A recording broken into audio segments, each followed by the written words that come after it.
দর্শকবৃন্দ, আমরা এখন রওনা হয়েছি কান্দাপাড়া গোরস্থান সংলগ্ন যে গরুর হাট, সে গরুর হাটে নারায়ণগঞ্জের ২৫০০-এ ঈদুল আজহা উপলক্ষে প্রায় ১৪টি অস্থায়ী পশুর হাট বসবে। ১০ জুন সোমবার কান্দাপাড়া কবরস্থান সংলগ্ন পশুর হাট ঘুরে দেখা গেছে পাইকাররা ভারতীয় বিশাল আকৃতির গরু হাটে তুলেছে। তাছাড়াও কৃষকরা বিভিন্ন রঙের গরু তুলেছে হাটে।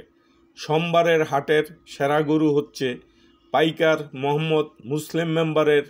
সে ১৯টি গরু হাটে তুলেছে ২,৫০,০০০ থেকে ৪,৫০,০০০ টাকা মূল্যের।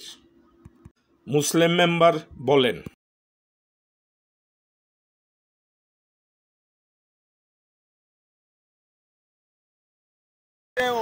চরের গৃহস্থে কিনে পালছে, গৃহস্থের তো আমরা কিনে আনছি। এখন হাটে আমরা উঠাইছি গরু, হাটে কাস্টমার খুব কম। মনে করেন বলবো বেচা খরচ তো আছে, ওই বেচা কিনে তো হতেছে না, বেচা কিনে হইতেছে না। গরু কিনে না, দেখা যাক কি হয়, আল্লাহ কি করে।